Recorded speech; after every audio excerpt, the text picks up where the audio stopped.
बाळापूर तालुक्यातील वाडेगाव येथील निगुर्णा नदीवरील कोल्हापुरी बंधाऱ्याचे एक गेट फोडल्याने बंधाऱ्यात साठवलेले पाणी मोठ्या प्रमाणात वाहून जात आहे।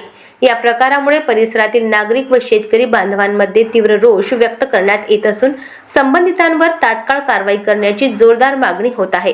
संबंधित पाटबंधारे विभागाकडून नियोजित वेळेत बंधाऱ्याची साफसफाई करून गेट बसविण्यात आले होते। सध्या बंधाऱ्यात जवळपास 90% पाणी साठा अडविण्यात आला होता। मात्र दिनांक 10 जानेवारी रोजी सकाळच्या सुमारास बंधाऱ्यातील एकूण 23 गेटपैकी एका गेटमधून प्रचंड प्रमाणात पाणी वाहून जात असल्याचे निदर्शनास आले।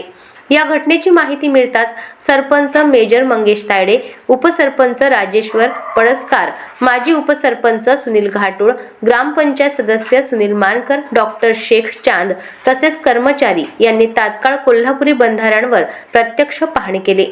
यावेळी संबंधित पाटबंधारे विभागाला माहिती देऊन त्वरित गळती बंद करण्याची मागणी करण्यात आली। वाडेगाव व परिसरातील शेतकरी आणि नागरिकांसाठी वरदान ठरणाऱ्या या बंधाऱ्याचे गेट फोडण्याचे प्रकार यापूर्वीही समोर आले आहेत। या गंभीर प्रकाराची दखल घेत ग्रामपंचायतीकडून संबंधित पोलीस स्टेशनमध्ये तक्रार दाखल करण्यात येणार असल्याचे सांगण्यात आले आहे। चंदन जंजाळ, वाडेगाव।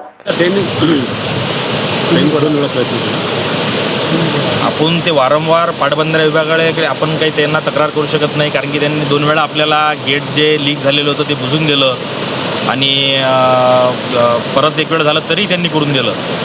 आणि आता वारंवार ह्या गोष्टी जर होत राहतील तर याले जबाबदार आपलीच काहीतरी मंडळी आहे, आपल्या गावातली म्हणा की आजूबाजूच्या गावातली म्हणा, याच्यावर काहीतरी कारवाई झाली पाहिजे। तर हा जो बंधारा आहे, तुम्ही म्हणता की बा कोल्हापुरी बंधारा विभागाचा याच्यात काही म्हणजे आता हस्तक्षेप करू शकत नाहीत, तर याचं कारण काय, का नाहीत करू शकत ते? नाही हस्तक्षेप करू शकतात आपण जर त्यांना त्यांनी तर ते लिकेज काढून देतील आपल्याला। पण मी सांगतो मला हो, दरवर्षीच होत आहे। वाडेगाव येथील अनेक गट हे दरवर्षीच फोडण्याचा प्रयत्न होत आहे। यावर्षी हा 3रा प्रयत्न आहे। 2 वेळा हा प्रयत्न आम्ही हाणून पाडला, थोडी डागडुगी करून पाण्याचा जो विसर्ग होत होता तो टाळला, परंतु हा 3रा प्रयत्न आहे। भयंकर मोठा गेट म्हणजे गेट काढून फार मोठं पाणी आता वाहत जात आहे। आम्ही मनीष पाटील यांच्याशी संपर्क साधला असता त्यांनी हेच सांगितलं की मी याच्या अगोदर 2 वेळा केला, 2 वेळा हा बंधारा रिपेअर केला आणि तुम्ही जर म्हणत असाल आणि तुम्ही सहकार्य करत असाल तर मी 3ऱ्या वेळेस हा बंधारा व्यवस्थित करून देतो, परंतु 4थ्या वेळेस हा असा काही प्रकार घडला नाही पाहिजे याची जबाबदारी वाडेगाव ग्रामपंचायतीने घेण्यात यावी अशी त्यांनी आम्हाला सूचना दिली।